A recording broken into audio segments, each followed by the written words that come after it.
What is up, Wise Take Nation?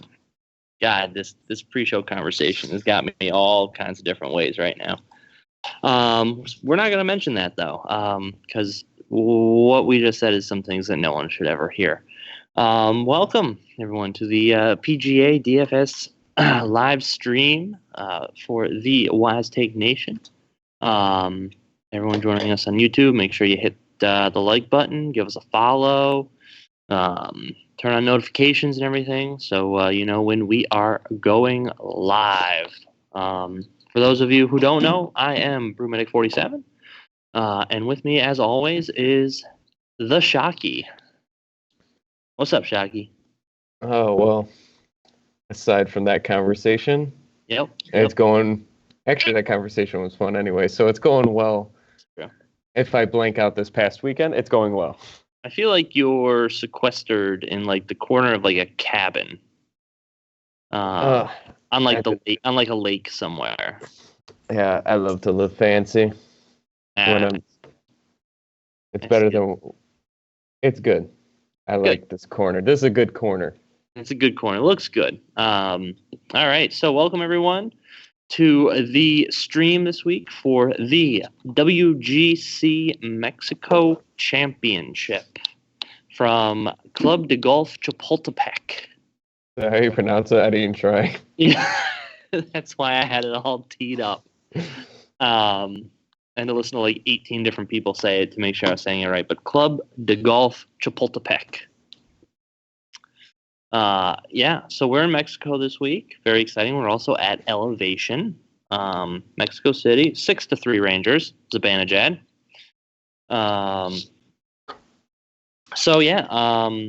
We're super high up in the air in Mexico City, which is going to affect how a lot of people hit the ball this week. But yeah, before we get into that, my man, Shocky, tell me about last week. How'd it go for you? Terrible. Yep, same. Terrible. I mean, no one could make a putt. And It was... No one can make putts there in general, but it's just... it was frustrating to watch. Of course. It is. The surprising thing was one of the guys that's playing in the alternate field, Scott Brown, came in second. Scotty B.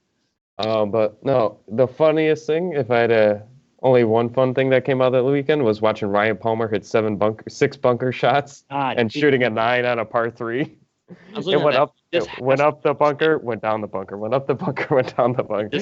There has to be some kind of shot link glitch right now. Like, this is crazy. No, then I watched the video, and when they finally got on after the 7th shot, people started cheering for him.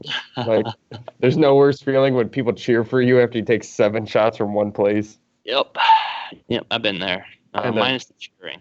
Oh, Bramlett, who was my favorite 6K guy. Yep, he did fine. Yep, he did fine.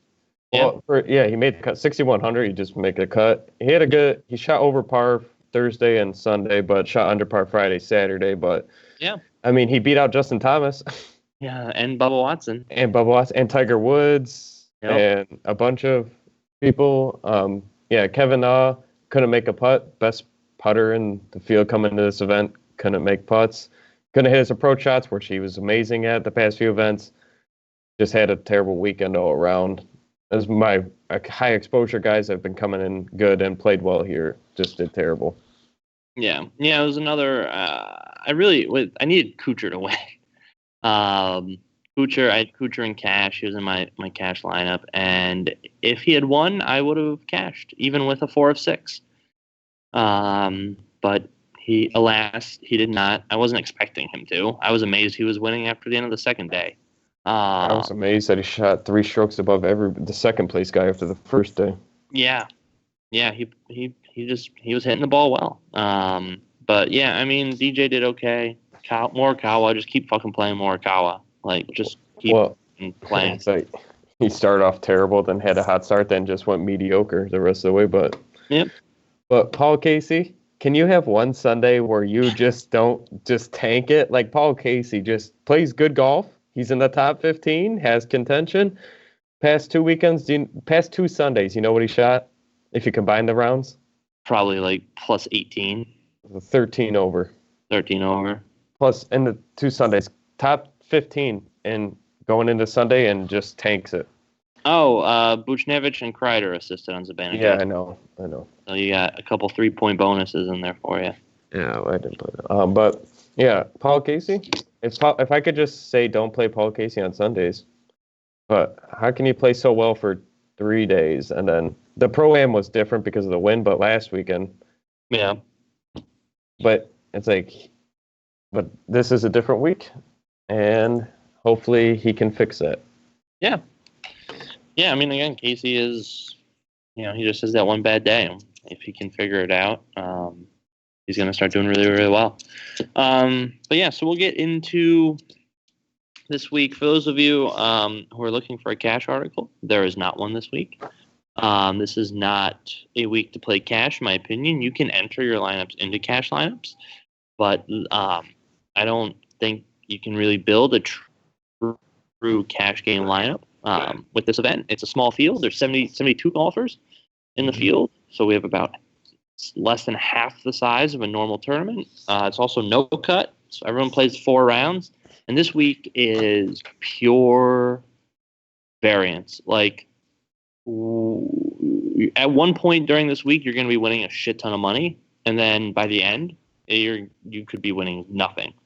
So the way these no-cut events work is every single day is fucking different. I would almost feel better if I'm not winning any money after the first 3 days, because at least I feel like I have guys that are playing like decently well, and then hopefully can hit something on Sunday. Because I feel like every year at this event, at one point during like the first 2 days, I'm winning like $1,000, and then by Sunday I win like $5. Winning. What's that? Yeah, winning. Yeah, winning profit. What's that like? Yeah, so basically the WGC, these events, it's World Golf Championship. So it's like the top 50 in the overall World Golf rankings get invited, and then there's a whole bunch of different sponsor exemptions, and they take players from the Euro Tour, they take players from the Australian Tour, the Sunshine Tour, the Asian Tour, the Japanese Tour. So it's literally just everyone from the world comes.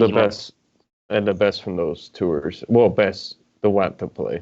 Yep, absolutely. So this is a GPP week. Like I said, you can enter your lineups in cash if you want to, but there's no way to build a true cash game lineup in this event because there's no cut and it's a small field. So. And if you want to get weird, you can leave a bunch of money on the table if you don't pay up for studs, or if you pay up for stuff and just go really cheap elsewhere. You can do that too, because with no cut events, you'll see ties with the same lineups because of ending on $0 or $100, $200. Yeah, the best way to differentiate yourself is to leave like over $1,000 on the table. Which is no problem of going $0. It's just you might have the same lineup as someone else, which could be the best lineup. You never know, though. Yeah. I remember, I think it was last year, like the top 2 highest priced guys in the field finished like first and second. Rory and Dustin were the top 2, and they're the top 2 this week too. Yeah, exactly. So it's a viable strategy if you want to stack the top 2 priced guys and then go all like 60, 6,100, 6,200 and hope you find a couple diamonds in the rough. There's a lot of weird shit you can do this week. This is not a normal event.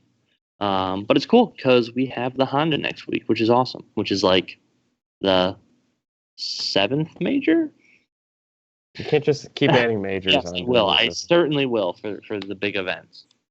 Because we have the Players, which is the 5th major. We have the Genesis, which was like the 6th major. It's like, I heard a thing. I saw a thing that was like that was the best field in a non-major or WGC event since like 13 years, something like that. In a really, really, really fucking long time. Maybe it was ever. I don't remember exactly what it was, but last week was an absurdly good field. And you had world-class talent missing the cut. Yeah, and you had JT and Koepka and fucking Watson and missing the cut. Anyways, let's get into this week. Because last week sucked for me too. Like I said, that was how cash went. If Burgoon actually kept playing, at one point I was winning like $10,000 because I had Bronson Burgoon in the early wave, and he was like tearing up the course, and and then that didn't work out. So, playing on Poe in the afternoons is way different than mornings. Yeah. Well, because Burgoon, he did like really well on the. It was like halfway through the first round, he was like in first. He was like winning the tournament, and I had fucking Kuchar going too, who was like tearing the tournament up too. So I was like, holy crap, this might be the week, and it wasn't the week. Burgoon wound up missing the cut, and yeah. So that's that. Let's get into this week. Club de Golf Chapultepec. 72 of the best golfers in the world head south of the border to the suburbs of Mexico City to battle it out this week at Club Golf de Chapultepec. Club Golf de Chapultepec. This is a par 71, 7,350-yard course nested almost 8,000 feet above sea level. This is important due to the tremendous elevation here. This course actually plays closer to about 6,700 yards in length, which would actually make it a very short par 71. This will vary depending on the height of the ball flight golfers hit, with higher hit balls traveling further. Obviously, this is a huge difference as a 7,300-yard par 71 is long, but a par 71 6,700-yard course is super short. This is very much a less than driver course. Look for a lot of 3-woods and irons off the tees. This is only the fourth year this event has been played at this course, so we have a decent amount of course history. I mean, 4 years is a decent. Well, this is the fourth year. Yes, this is the fourth year. So right. 3 years of data. 3 years of data, which is still a decent sample size. Yes. The first year, top of the leaderboard was loaded with bombers. The second year, it was a bunch of elite iron players, and then last year was kind of back to bombers with DJ and Rory. So this course can lend itself to a couple different styles of play. For the fairways, they're relatively narrow with and heavily aligned with trees, which is really one of the only defenses of this course, along with a decent amount of fairway bunkering. Fairways basically look like city alleyways because of how densely packed the trees are. The grass here is mostly kikuyu, like we had last week. On approach golfers, we have very long greens. They're long, but they aren't terribly wide. And they slope pretty significantly from back to front, which is actually another chief defense of this course, the amount of slope and undulation these greens have. They tend to be below tour average in terms of size, but they are just about even with tour average in greens and regulation. The course can be scored on, but there's also a ton of trouble here if you hit errant drives, aren't strong with your irons, and are off on how far your ball will actually travel with the altitude. You can get over par here pretty easily. Winning score is right around -15, so we should have a decent week of scoring. Stats. Talk to me, Shockey. What do you like? Stats for me this week were it's ball striking approach, 3-putt avoid. There's just like last week with any kind of POA, there is always 3-putt avoidance I like to have just because of how tough POA is. The toughest greens usually to putt on. Birdie's a better game because this can be a really high scoring event, low scoring, high scoring, depending on how you see it. But yeah, and driving accuracy, it's usually just a tad more to the left miss of fairways than right, but I have added both, just a higher percentage to the left. Scrambling, because if you do miss those fairways, you have to get out of those trees.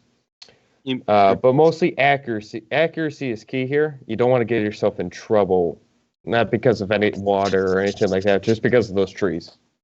You meant greens with scrambling, right? Yeah. Yeah. Okay. And greens and regulation is key here. But mainly mine was I did it based on this course, not just how they've been playing in general. Just because it's 7,800 feet above sea level, I want guys that have playing at altitude. No one plays. I took an hour and a half looking up altitude courses on tours, but they don't play many altitude courses on tour. Cherry Hills, which was played in the BMW Championship in 2014, which most of this 80% of this field hasn't played in. Yeah. So it's very hard to find, and they're not playing in the world's highest altitude courses on tours. So a lot of my plays are going to come off of who's played this course in the last 3 years. Not this event, because this event was played in Florida for the entire times. The Cadillac Championship and all that was played in Florida 2016 before. It just moved to Mexico in this course in 2017. Yep. So I want guys that played in altitude, because look at Webb Simpson. He's played terrible here, coming with great form, but it's just like he said, it's hard to play. You got to trust your shots and your distances when you only get driving range and one practice round. Then you're trying to figure out if you've never played here as you're going along, which is pretty tough when you're hitting your 8-iron 250 yards. So yeah, my model, I just base it off this course, and I'm going to trust the guys that have played this course in this altitude. Yeah, I'm with you. I'm completely with you. Yeah, experience here, definitely. Like last year, I remember I liked Bryson last year because I was like, oh yeah, there's math. Bryson's really good at math, so this should be right up his alleyway. And it was just like he just was like an overloaded computer. Like there was just steam coming out of his ears all week, and he finished terribly. And it was his first time playing here. Bryson did pretty terrible. So, yeah, a lot of experience here. Yep. Like you said, I mean, DK scoring, birdie or better, 3-putt avoid, good drive percentage, approach, ball striking. Yeah, greens and reg. Like, yeah, all those I am on board with. So, without further ado, let's get into this week. Because, again, we have a small field. We're not going to have as many golfers. So we should breeze right through this unless we have a significant amount of debate. Rangers win 6-3, by the way. There goes your draft picks. Oh, well. All right. So we have Rory McIlroy at the top at 11.5. And we have Hideki Bot at 10K even. So, Mr. Shockey, as usual, who do you like? Who don't you like? Same two guys as last week. Dustin and Rory. Liked them both last week. They didn't do terrible. Dustin 10th, Rory 5th, which was only one stroke between 10th and 5th. But Dustin's won at this course 2 of the past 3 years, including last year, and a 7th. I mean... Sorry. Rangers just traded for a goalie. Yeah, that's good. They didn't need one. But yeah, that's my point. Dustin's won this 2 of the past 3 years at this event with a 7th and 18. I mean, is there any other way except for variance, or he just has a really bad week at something, how he doesn't come top 15, top 10, or top 5 again? Like, he's going to be one of the highest owned guys, obviously, but... He's going to be the highest owned in this range. I think Rory will match him. I think Rory and him will go... They're going to be close. They're going to be super close, but I think Dustin's going to be the highest. Yeah, and then Rory, I mean, he's had 2 top 10s. Came second to Dustin last year, then played in 18, 7th in 2017. Either one of these guys is fine for pay-ups. And I love both of them. They've both played great here. They're both just top talent. I mean, you got the two top talented golfers in the world that have played great here. I have no problem with either one. For Hideki, Rahm has played like he T3rd in 17, but then just got worse the past 2 years, which concerns me. I mean, for extra $400, I'd rather just pay for Johnson. Thomas is fine, but the way he played last week is a little concerning, which is why, with only 5 guys above 10K, I'll just take the guys who have been playing better and played amazing here.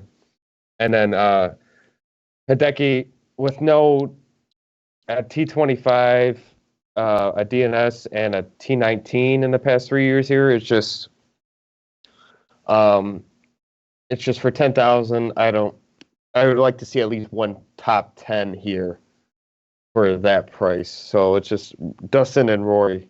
Either one is fine. I like them both. This depends on salary if you choose one of the two. All right. I mean, so I'm with you on Rory. I absolutely 1,000% with you on Rory. But I am moving away from DJ this week. Maybe part of it is from the Bubba episode last week with Can't miss the cut. The I understand that 1,100. I think we're still. I haven't seen DJ yet this year. Yes, he had a 7th at the Tournament of Champions. Yes, he was top 10 last week. Still haven't seen. Just watching him play. I haven't seen DJ be DJ yet. I think I don't know. There's just something in me. He's gonna be super high owned. He's gonna be super popular. You got to get weird somehow this week in order to have a shot at solo winning a GPP. So I think that's gonna be one of my bold stands is moving away from DJ for this week. Obviously, everything you said is right. I mean, I'm completely on board with it. I just don't think I can do it this week. If I love Rory, I'm gonna go with Rory as the highest owned or highest priced golfer in this field. So yeah, love Rory absolutely, but DJ, I haven't seen it yet. I think he's moving in the right direction. I think he's getting there, and he'll be there absolutely at least by the Masters, but or at least the Players. But yeah, I don't know. I haven't seen it yet. So yeah, that's my stand this week, and also I'm gonna be off JT. Again, decent form. I mean, well, okay, no, he's had great form here. I mean, a 9th, a 2nd, and a T5. Obviously, JT is the class of the field, but it's just something last week. Last week has me shook. Missing the cut of the Genesis is just crazy, and he missed the cut of the Sony too. Something's going on with JT right now. There's some kind of inconsistency coming out in his game, and it's his putting. Really, I mean, he's a streaky putter. He's been a streaky putter. Like when he's hot, even like not injuries included. Like he just seems like a streaky putter. Yeah, and that was what everyone was saying last year was, JT's got most of his game back. Wait till he finds his putter, and that was the game we played. Was waiting to see JT get his putter. I don't know. I haven't been impressed by his putting, and I want to see him string some stuff together. And this is POA, which POA is technically his best surface. Yeah. But that was POA last week. Yeah. And POA was that POA at the Sona? No, it wasn't. No, Sony was no. That was Sony's. Yeah. Hawaii. Yeah. Yeah. But like last year when he came in 9th, lost 2.9 strokes on putting here, which is POA. And if I go back to 18, he gained 4.8. So it's just, but the previous 5 events, he gained all strokes putting. It's just like he's been inconsistent. Waste management, strokes gained, lost strokes, gained strokes, lost strokes. It's just, he's back and forth. Like he could, by the way this trend is going, it's like he could have an amazing week putting. Yeah. Which goes back from his streakiness putting to just back and forth, but I don't know where he's at. Yeah. I think he hit 5 greens of regulation or something in 2 rounds last week, which is concerning because he's an excellent iron player. And it's just like it's like it's only 1 week, but he hasn't shown in the past, like he's 2 of the past 4 events he's done good or amazing, but then the other 2 has been not him. So it's a little concerning on his irons, and his off the tee has been trending down, and his not tee to green, but just driving and irons inconsistent, and off the tee has been trending down. Yeah, which is concerning. So yeah, I'm not on board with JT, but I do like Rom and I do like Matsu. Rom, I've just been a Rom mark all year. And he's actually, him and Hideki are I think going to be the two lowest owned in this range. Which I mean, Rahm. We know what Rahm is. Rahm arguably has the best is in the best form of anyone on tour this season. So far, I said arguably. And then Hideki. Hideki, it's all about his putting, and he has not putted well at all this year. But where did my page? But he's not a great putter in general. I just lost my tab. That's weird. Yeah, I mean he has not been putting well this year, and he's still been playing pretty damn well. I mean, he's not a great putter in general. He's a Tony Finau. Yeah. It's like they can make top 10s, top 5s without putting well because of their how good of ball striking iron player they are. I mean, he's lost strokes on putting in six consecutive recorded events, and still has 2 top 10s in those recorded events and 2 top 15s. There it is. Duh. What an idiot. Yeah, so I like Matsu. Like I said, he's got to work on his putting a little bit. But even without his putting stroke being there, he's still got a 5th, a 16th, a 12th at the Sony. He lost 3.5 strokes putting and finished 5th at the Genesis. But it's different this week because I just feel like it's different this week because of the altitude. It's just so much of the altitude is just But go ahead. Well, I mean, the altitude, obviously, guys are going to be clubbing down. So the off the tee is going to be affected there if they're clubbing down. But they're going to be going for accuracy over distance because they're going to have the distance built in to their shots with the altitude. So if the balls are going further, it's making for easier, shorter approach shots with higher irons. And I think this week plays more into a very good iron player, a very good approach player than it does anything else. And out of these top 5 golfers in the field, JT is 3rd in this field. Hideki is 4th in this field. Strokes gained approach, last 24 rounds. And no one else is close to the 3 of them. Rahm is the next at 20. You can't count DJ because of that knee injury back in the playoffs, which is still counting for it. Unless you're going by, how many rounds you're going by, it depends on. I said 24. 24, yeah. Last 24 rounds. So he's played, 12 rounds? Yeah. DJ has? On the PGA Tour, not including the Euro Tour events. So, but yeah, so. He's been back and forth for DJ purposes for approach. Yeah. So, all right. So, yeah, for me, it's Rory, it's Rahm, it's Matsu. And we will get into the 9K range. Pretty strong 9K range here. It's only 5 guys. So Webb Simpson at the top, all the way down to Bryson, the computer, DeChambeau. I love these top guys. Webb, Scott, Schauffele. Xander is actually number 1 overall in my model. Love everything across the board. Scott coming off a big win last week. Australians, man. Fucking A. That's the 3rd one this year. Smith. Yep. Leishman. Scott. Yep. Decent history. I mean, he hasn't really played this event too much since it moved to Mexico. Once in 17. Yes. But we know what Scott is. We know who he is as a golfer. We saw him win the best field we've had in a non-major or WGC event in decades last week. So I'll play the hot hand, and we usually see last week's winner get a little bit of a drop in ownership too. He has only projected around 11.9, 12%. So yeah, I'll take the pivot off. Who's looking to be chalky, Schauffele and Fleetwood, and roll with Scott.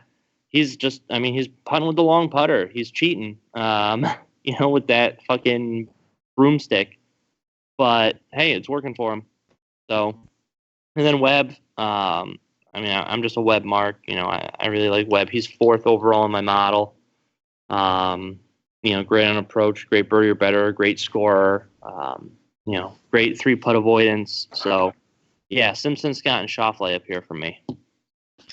Yeah, it's with Simpson. It was just like I read a little bit that he's had troubles with it. Well, he said he's had troubles with altitude, which is shown with the 39th and 37th the past 2 years here. Now maybe he's learned from it, but I'm not sure because you think after 1 year he would have adjusted, kept it in his notes or something, but then finished 2 spots worse. But I'm off of Webb, even though great form and all that. If it wasn't an altitude, let's say it was at sea level, yeah, I'd be all over Webb. But it's not. It's a 1.5 miles above sea level. Got 45th and 17 here. Like, I know he played well here, but I'm concerned about him too. Just because it's just all about where this is located for me. Fleetwood is my favorite. I don't care if he's chalky. He's Euro Tour. He's been destroying. He's played well here. He's gotten a little worse as the 3 years, but still 2nd, 14th, 19th. I'm all over Fleetwood, and I'll go with you with Schauffele. He's young. He's only 24 years old, so he's only played this event twice because he had to be invited over top 50 golfer. 18th in 2018, 14th in 2019. And yeah, Fleetwood and Schauffele. A little bit more on Fleetwood than Schauffele, and then Bryson is just as he's adjusting to his new weight and all that, he showed it better last week, but then he has to go back to altitude. So it's changing from gain your weight. Now you got to adjust that for altitude. There's just too much going on with him for me to put in in a top 5 lineups or something like that. But yeah, so just Fleetwood and Schauffele, and then I'll take it to the 8K range where it's I don't recommend him often, and I don't play him often, but Sergio. I mean, he's played great here. 6th last year, 7th, 12th, and he's coming in he played last week 37th, but that was because he lost 4 strokes on putting, which seems like everybody did for some reason. I don't know, but tee to green game was great. He's historic. He's a bad POA putter, but that hasn't affected him here. I just like Sergio this week very much. And then I'm going back to Paul Casey. Just don't have a bad Sunday, please. Dude, he's done very well here. I'm with you. He's done, and he's putted well, which he's putted terrible on POA. I said this. He's a terrible POA putter, but last year he gained 4 strokes putting. In 18, it wasn't isn't as good, but he still gained strokes putting, which he hasn't done on POA greens. He comes here and plays really well, and he's a great iron player, ball striker. Sergio and Paul Casey are just my guys, and then I don't care what you say. I'm going back to Bubba. Just because this more 8K range came down to Kyle Morikawa, like you said, he's great, but he hasn't played at altitude. I'm concerned there with a young golfer that hasn't played in these conditions. He could come out and light the world on fire because of his talent alone. But I'm just worried about the altitude. I'm not on Reed because he's only had 1 decent 14th last year. He's gotten better over the past 3 years, but last week he would hit 3 birdies in a row, get 4 bogeys, and then hit a couple birdies. He was back and forth, but not on Reed. Gary, I love Gary, but only 1 good finish. I'd just rather take Bubba, who's gotten a top 10 out of these 3 guys. I'll go to Jordan Spieth. Did not play. He made the cut, but not play. Yeah, I'm going George. I'm going to Spieth. He has 2 top 15s in the last 3 years here. T54th last year, but other than that, I think the T54 Jordan Spieth is what you're seeing this week, not the T12 Jordan Spieth from 2017. What about T14 2018 where he had a bad year? He's worse now. I don't know. I'm still going back to him. All right. I'm still going back to him. I mean, he's not going to be owned. for an 8K guy. Like, if I'm playing Sergio and Paul Casey, are going to be highly owned. If I want to play another 8K guy, I'll go to the low-owned guy. People are going to play Reed and Woodland. I don't know about Bubba because he screwed a lot of people over last week. I love Bubba this week. Yeah, but it's like Kuchar, no. He's not played well here. What? Top 20 in 17, but 250th and worse past couple of years? No. Morikawa, it's just because he hasn't played here. It's just like, I'll go to Spieth. But he's not like high on my list. Let's get that. Okay. Out of this 8K range of the guys I like, he was last. Like, it went Sergio, Casey, Bubba, then Spieth. Just because he's played well in this altitude. Like I said in the beginning, it's more of guys who's played well at this course because of the altitude difference. But that's it for me. I feel you. Right at the top for me, Usti. Love me some Usti. Meh history here. T48, T30, T25 last year. Meh history here. But Louis does well at big events. He I've seen him come in second on so many fucking majors. Looks like this is gonna be his first event stateside this year, which is fine. Whatever. I haven't looked. I don't know how he's been doing on Euro Tour, but I'm sure he's been playing there. I'll look that up. I have it pulled up. Okay, but yeah, I definitely like Usti. Good iron player, good approach, good birdie or better, good scoring, good ball striker. So yeah, definitely on board with Usti. No Kuchar for me. I'm with you there. Last week was fun, but not going back there this week. I have it if you want for Usti. Tell me. Sing me a song. I'm going to go from his fifth event to most recent, okay? Okay. T6, T20, 2nd, 5th, 23rd. Okay. Yep. So he's been doing very well on the Euro Tour. Yeah. So love Usti. Casey, I'm on board with you.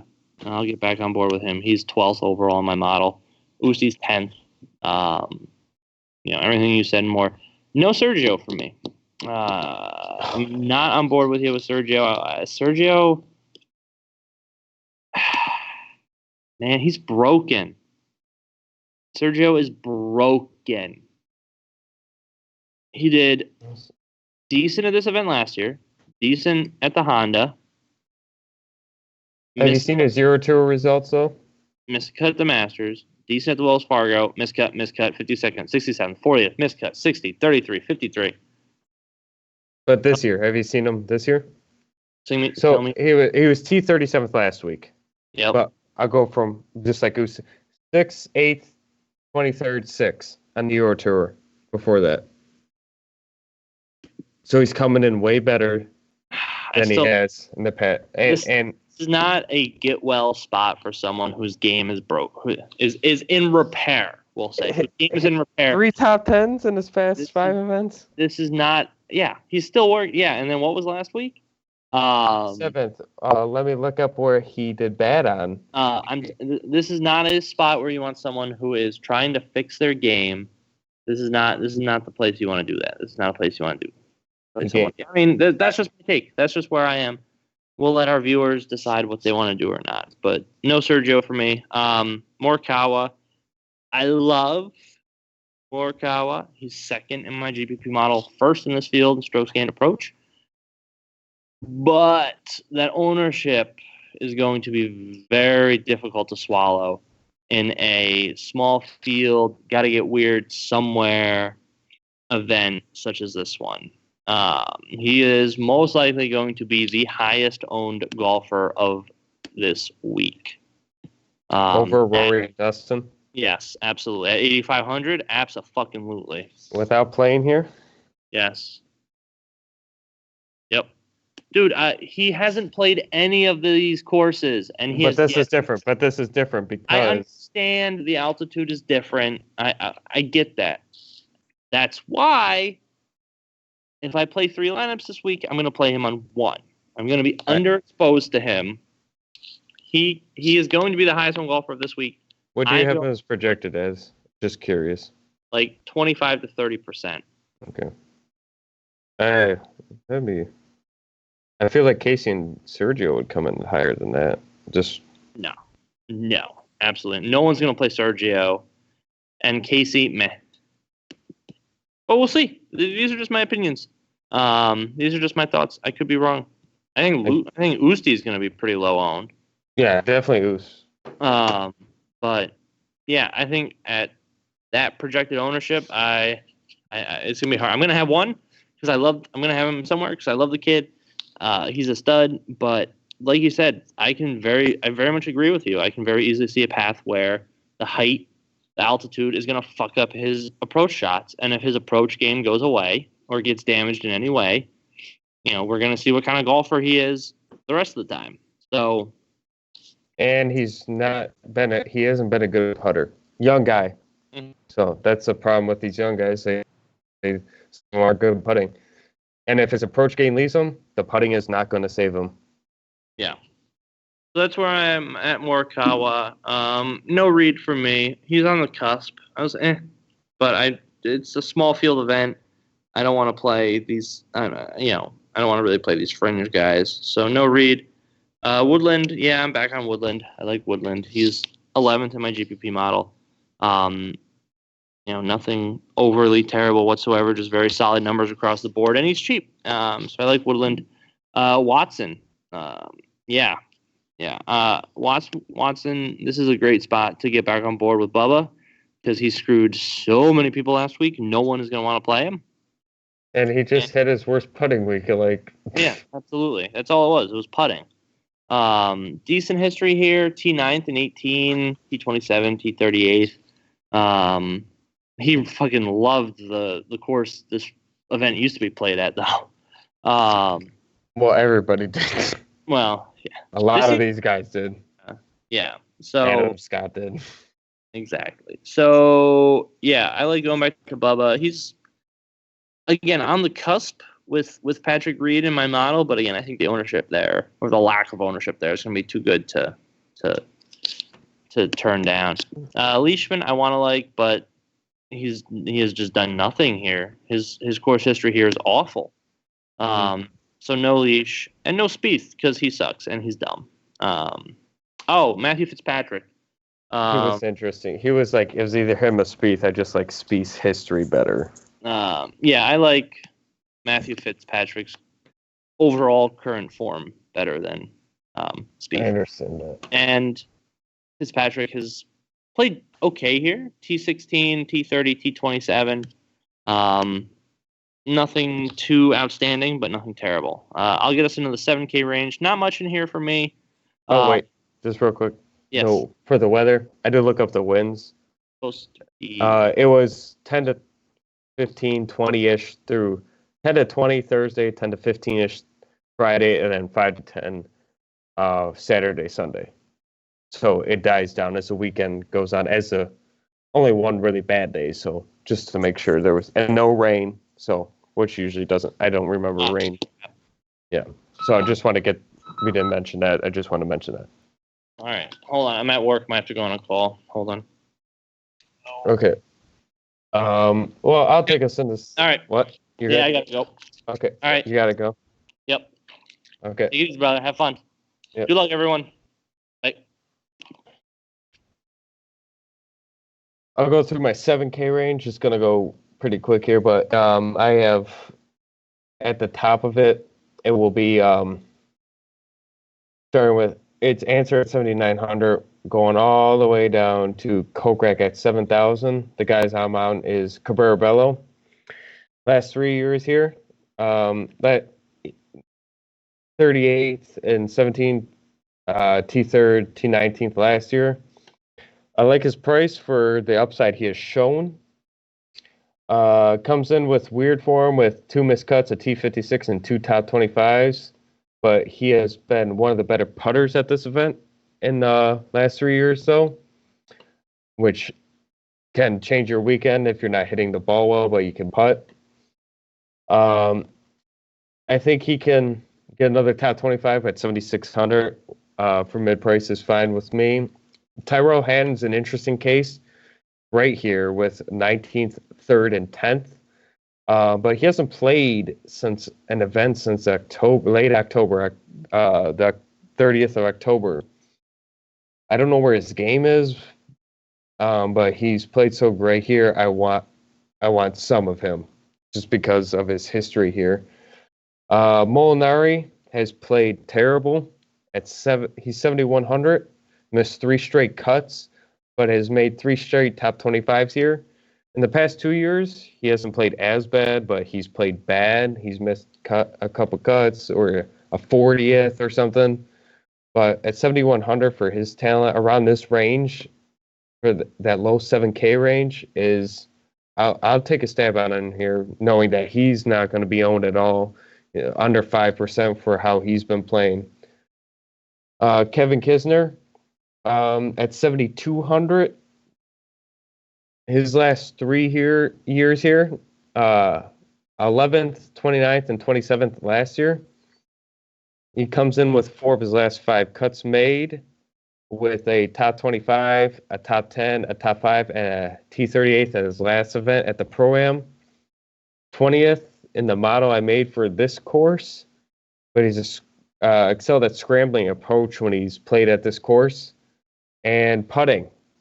Hasn't been great off the tee, but he's recovered with everything else. So it won't flash you with 2 great rounds or anything, but he will.